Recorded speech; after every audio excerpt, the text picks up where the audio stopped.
This particular video will show you how to work the SSSK, which is a slip, slip, slip knit, and that's a left-leaning double decrease.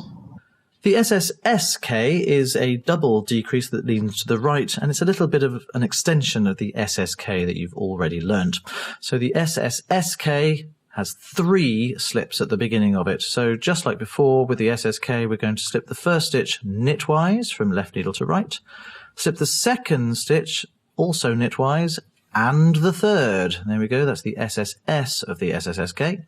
Then we're going to transfer those 3 stitches purlwise back to the left-hand needle. That's twist them nicely, ready to set up for what we're just about to do, which is going through the back loops, going in from front to back and from right to left into all 3 of those remounted stitches. Wrap the working yarn anti-clockwise, draw the new loop through, being careful you come all the way out the way you went in, and sliding those 3 stitches off. You can see them there all stacked up one on top of each other, leaning over to the left.